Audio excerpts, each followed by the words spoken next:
Je vous souhaite la bienvenue à cette autre chronique prévention présentée par Promutuelle Côte-Sud. Et, bien sûr, je suis en compagnie du directeur de la prévention chez Promutuelle, Mathieu Labrec. Bonjour. Bonjour. Mathieu, on a changé d'heure en fin de semaine passée. Tout à fait. Les inondations, on n'a pas eu encore. Non. Parce que les deux sujets dont on va traiter aujourd'hui, d'abord le changement d'heure, Ouais. mais aussi la prévention, parce que, bon, là, il y a des températures quand même assez douces. Là. Oui. Il faut juste pas que ça aille trop vite parce qu'on a quand même beaucoup de neige. Là. Tout à fait. Mais d'abord, pourquoi tu veux nous parler du changement d'heure en prévention? Changement d'heure, changement de pile d'avertisseur. Encore là, ma petite parole. J'avais pas fait le lien. Ouais, je l'avais laissé un peu flou. Ouais. Mais c'est ça, vraiment. Changement d'heure, changement de pile d'avertisseur.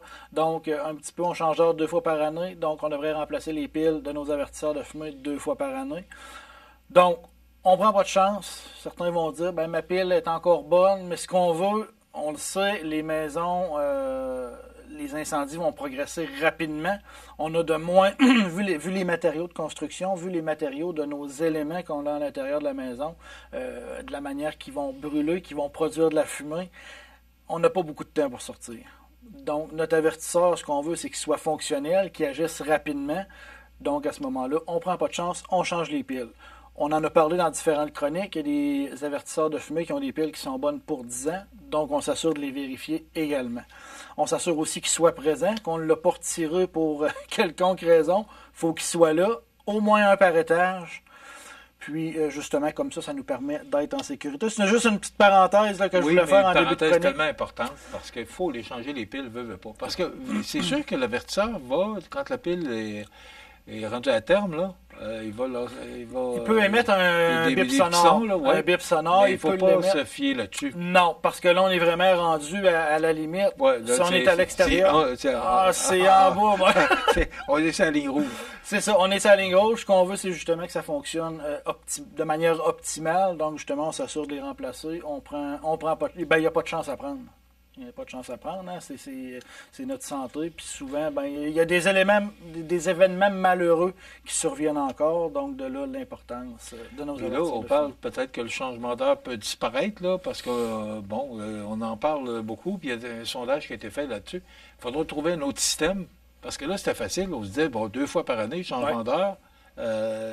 Ça nous faisait penser, en changeant d'heure, de vérifier les piles. Tout à fait. Il faudra trouver un autre système parce que c'est quand même, on le dit, ça peut sauver des vies. Effectivement. Puis on s'était habitué justement dans ce format-là. Encore récemment, un incendie là, qu'on entendait parler qu'il n'y avait pas d'avertisseur de fumée. Ça arrive trop souvent encore. Ça arrive trop souvent. Comment en 2025 on peut penser qu'il y a des maisons qui n'ont pas encore d'avertisseur de fumée? Malgré toutes les activités de prévention qu'on va faire, nous, en tant qu'assureurs, les municipalités aussi en font. Il y a des visites de prévention qui sont faites de part et d'autre. Les assureurs vont en faire, les préventionnistes municipaux vont en faire. Puis il y a encore des gens qui sont, je vais dire récalcitrants, je vais dire inconscient, c'est de l'inconscience, c'est ça, c'est simple. Pas personne. S'il sonne souvent, c'est souvent parce qu'il y a une raison en arrière de ça. Est-ce qu'il est trop proche de la salle de bain ou est-ce que ça va dégager justement de l'humidité? Est-ce qu'il est trop proche de la cuisinière? Souvent, c'est juste sa localisation qui peut créer des fausses alarmes. Fausses alarmes, oui, ça va être irritant. Par contre, il vaut mieux une fausse alarme que de ne pas avoir d'avertisseur si jamais il survient quelque chose. Donc, encore là, mais vous pouvez prendre des conseils, vous pouvez nous appeler pour dire, coudonc, mon avertisseur sonne tout le temps. Y a-t-il quelque chose que je peux faire? Appelez votre municipalité, la prévention incendie. Souvent, moi, j'en ai vu, c'est juste de le relocaliser ailleurs, puis ça ne nous crée plus de fausses alarmes, puis on est en sécurité. C'est ce qu'on veut. Alors, c'est bien important. Les avertisseurs de fumée et de changer les piles, là, pour l'instant, on change encore l'heure. Ouais. Donc, comme on l'a fait le samedi passé, bien là, il faudrait vérifier vos piles pour être certain que ce soit encore très bonnes là, pour passer 6 mois. Effectivement. OK. Mathieu, inondation. Bon, on sait qu'on est une région touchée. Là, ça fait quand même un bon bout de temps qu'on n'a pas été affecté par ça. Mais on est une région susceptible aux inondations en raison de la crue, des fois. Quand ça va trop vite, quand la neige va trop vite, là, parce que la rivière du Sud, elle part de loin. Hein, fait que ça veut dire qu'il y a beaucoup d'eau qui est déversée dans la fonte de la neige. Là, ben, ça va dans la rivière, puis à un moment donné, ben, c'est le niveau d'eau qui monte trop haut. Ou encore, des fois, c'est des glaces. Là. La ville intervient maintenant quand même assez rapidement là, pour dégager les glaces. Effectivement. Mais on n'est pas à l'abri de ça. Souvent, on va y aller justement en prévention encore là. Les municipalités vont y aller en prévention justement pour éviter ces dégâts-là, ces inondations-là. Parce qu'on le sait, la fonte des neiges combinée avec les pluies, les températures un peu plus chaudes, comme on va avoir là au cours des prochains jours, peut entraîner justement une fonte rapide de la neige avec des inondations. Il faut se rappeler qu'en assurance de dommages, au niveau des assurances habitation, la première cause de réclamation, c'est l'eau maintenant. Avant ça, on pouvait parler que c'était les incendies. Maintenant, c'est les dégâts d'eau, justement, qui vont être la plus grande cause d'inondation. Maintenant, il y a des choses qu'on peut faire avant une inondation. Première chose qu'on peut faire, ça va être de préparer sa trousse d'urgence. Trousse d'urgence, c'est d'avoir justement une trousse à l'intérieur de notre maison avec des articles nécessaires pour la famille pour une durée pour les 3 premiers jours. Pourquoi les 3 premiers jours? Souvent, on va dire, coudonc, 3 jours. Mais s'il y a une inondation qui est plus majeure dans une municipalité, les secours vont être engagés à plein, vont avoir beaucoup à s'occuper. Donc, à ce moment-là, pourraient ne pas intervenir. Oui, ils vont intervenir s'il y a des situations d'urgence, mais par contre, si notre résidence, nos biens sont inondés, manque d'électricité, ces choses-là, les commerces peuvent être affectés. Important quand même d'avoir quelque chose de subsistance, justement, pour les 3 premiers jours. Cette trousse d'urgence-là, je la détaillerai pas toute, ça pourrait faire l'objet d'une chronique, mais trousse 72 heures sur Internet, vous allez vraiment tout trouver. Qu'est-ce qui devrait être à l'intérieur de la trousse? Donc, à ce moment-là, très simple, trousse 72 heures, faites une recherche sur Internet. Vous allez être en mesure de trouver ce qu'il y a à l'intérieur de cette trousse-là. Faire son plan d'urgence familiale, encore là, en cas de sinistre, catastrophe naturelle, justement, les ressources pourraient tarder à intervenir, justement, parce qu'ils sont occupés. Ils vont gérer, ils vont faire de la gestion d'urgence. Donc, ils vont travailler où est-ce que c'est plus urgent en premier, pour après ça, justement, se concentrer vers les situations moins urgentes. Donc, à ce moment-là, ça, c'est ce qui peut expliquer le délai. Donc, ce qu'il faut... notre trousse d'urgence encore là, on va dresser une liste de coordonnées des gens à joindre. Gens à joindre, oui, ça peut être la famille, ça peut être les amis, ça peut être l'électricien, le plombier. Donc, à ce moment-là, souvent, situation d'urgence, qui j'appelle. Si on a déjà une liste de personnes ou dans notre cellulaire, justement, le numéro de téléphone de l'électricien, le plombier, ces choses-là, donc ça va être plus simple de pouvoir les rejoindre plus rapidement.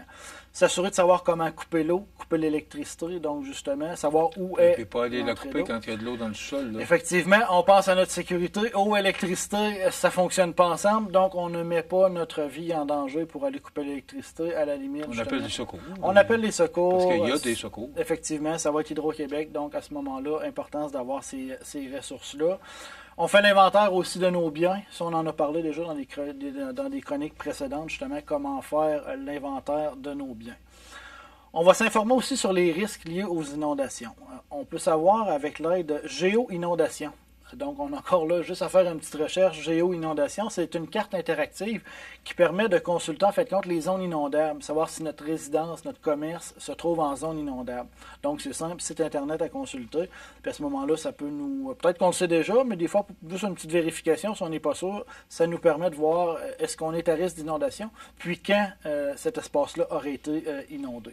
Si on habite à proximité d'un cours d'eau, c'est de surveiller justement là, les niveaux, les débits de ce cours d'eau-là.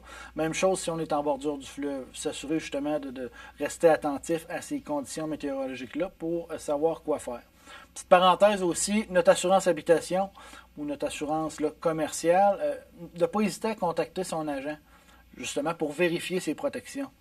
Donc, à ce moment-là, des fois, on peut dire, oui, on a pris notre assurance, ça fait plusieurs années, on le sait, c'est pas quelque chose qu'on va ressortir à tous les ans pour relire notre contrat d'assurance. Donc, à la limite, on ne se gêne pas, on contacte notre agent pour valider nos protections, justement, avant l'avènement d'un sinistre potentiel. Connaître les rôles et responsabilités de chacun. Oui, il y a les services d'urgence, mais dans un premier temps, c'est nous, la première personne qui est responsable de notre sécurité. Ça, il ne faut pas l'oublier. Donc, à ce moment-là, si on a parlé eau, électricité, ça ne fonctionne pas ensemble. Donc, c'est à nous justement de ne pas faire ces actions-là qui pourraient être tout dangereuses. Les municipalités, eux, vont s'occuper de gérer ces urgences-là. Savoir quoi faire en cas d'alerte inondation. Suivre les médias sociaux. Justement, c'est ma TV. Justement, les médias, je vais dire, traditionnels, les médias, une source sûre d'information. Parce que souvent, il y a beaucoup de choses qui vont circuler justement pour les urgences. Donc, se fier justement aux bonnes sources d'information pour connaître l'état de la situation réelle. Donc, encore là, on ne veut pas se laisser embarquer par des fausses informations justement pour prendre nos décisions. Écoute, la plus grosse inondation qu'on se rappelle, c'est le 1er avril 86, le lundi de Pâques. Probablement que les gens s'en souviendront. Et il n'y avait pas de médias. CFEL est arrivé 1 an plus tard. Okay. Alors, il n'y avait pas de radio. Alors là, les gens disaient, on ne savait pas trop, il fallait écouter CHSC Québec, le quoi, on monte quand même une quarantaine d'années, là. Mais c'est une des grosses inondations qu'il y a eu à Montmagny, puis il n'y avait pas de poste de radio. Alors, c'était pas évident. Donc, aujourd'hui, on est là. Effectivement. Puis, mais les gens peuvent nous joindre, nous regarder par, la télévision, par Internet, Tout à fait. Donc, s'assurer justement de rester au fait de la situation. Et il y a d'autres médias, il faut le mentionner. Effectivement, les médias là, plus traditionnels. Puis maintenant, les municipalités ont des systèmes d'alerte aussi, qu'on peut avoir les alertes par cellulaire, donc par courriel. Donc, c'est simple d'être informé. Il faut juste s'assurer de prendre les bonnes Mais sur le cellulaire, on peut aller voir CMA-TV. On va avoir de l'information. Tout à fait. Et soyez assurés que si ça arrivait, on va être en état d'urgence. Effectivement. Pour informer la population. Tout à fait. Maintenant, il y a aussi certaines recommandations ou pratiques pour éviter ou limiter ces dommages-là causés par l'eau. Donc, souvent, on le sait, nos sous-sols de maison vont être finis, justement. Il va y avoir des objets qui sont très importants.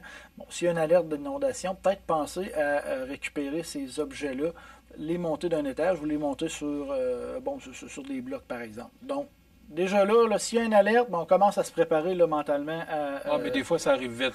Pour avoir vécu ça de très près, là, quand le niveau d'eau monte au sous-sol, ça se fait très rapidement. Ça monte très vite, oui. C'est ça. Alors, tu n'as pas le temps d'aller lever les meubles non, plus souvent c'est ça. qu'autrement, là. Mais c'est de la prévention. C'est de la quand prévention. On voit que le niveau est haut, c'est peut-être de le faire avant que... C'est de le faire, c'est ça, justement. Que les dégâts soient faits, là. Justement, avant, c'est sans se tenir informé. Justement, ça va nous permettre de dire, là, comme là, on le voit là, dans les prochains jours, on va dire prochaines semaines, on va être exposé, justement, peut-être à ces situations-là. Donc, déjà, de garder en tête, justement, qu'il y a certaines choses qu'on peut faire. L'extérieur de la résidence, ça va être d'enlever ou fixer des biens susceptibles là, d'être emportés. On pense encore à vérifier l'étanchéité de nos fenêtres. Encore là, la fonte des neiges va être là. Donc, où on parle d'inondation, mais ça va être bon pour toute notre saison. Les gouttières, nos descentes pluviales, donc s'assurer qu'ils soient dégagés pour que l'eau de la fonte des neiges aussi puisse s'évacuer loin des résidences. Même chose pour les grilles de bouches d'égout pluviaux. Souvent, les municipalités vont même procéder au dégagement. Ils vont justement enlever la glace, la neige qu'il y a par-dessus pour que l'eau puisse s'évacuer justement rapidement. Pour terminer, on va y aller. Que faire pendant une inondation? Donc, à ce moment-là, c'est de suivre l'évolution de la situation. Consulter les sites Internet, les médias sociaux, les médias, justement, pour se tenir informé. S'inscrire au service d'alerte des municipalités si jamais ce n'est pas fait. On se rappelle, on est les premiers maîtres de notre sécurité, donc on s'assure de se protéger, eau, électricité, les installations de gaz, oui, il y en a moins, mais encore là, toutes ces choses-là, gardez en tête que c'est notre sécurité. On va aussi parler un petit peu rapidement d'utilisation de génératrices. Souvent, les gens, s'il y a une panne électrique, vont utiliser leur génératrice. Il y a des règles d'utilisation d'installation de génératrices. Souvent, les accidents qui vont se passer, la génératrice va être installée trop près d'une fenêtre, d'une porte, ou va être installée dans le garage. À ne pas faire, on se rappelle, monoxyde de carbone, souvent va reproduire des intoxications. Donc, notre génératrice doit être à l'extérieur. Ça. Obligatoirement, pas de vrai, doit être à l'extérieur. Même chose pour les appareils à combustible. Souvent, les gens vont manquer d'électricité, on va se servir d'appareils de barbecue, ces choses-là. Encore là, c'est pas fait pour aller à l'intérieur, dégagement de monoxyde de carbone. On fait attention, il arrive souvent des accidents à cause de ces appareils-là. C'est un topo rapide. On peut prendre plus d'informations par Internet, justement, sur les sites, par exemple, du ministère de la Sécurité publique. Mais c'est important d'en parler pour avoir un petit peu ça en tête. Oui, puis on est dans la période. Aussi, on peut communiquer avec vous, avec votre équipe, là, au 248-7940. Vous avez besoin d'informations, d'aide, ils sont là pour ça. Tout à fait. Pour Mutuelle Côte-Sud. M. Labrec, merci beaucoup. Merci. On se retrouve dans 2 semaines. Merci. Voilà, ça complète.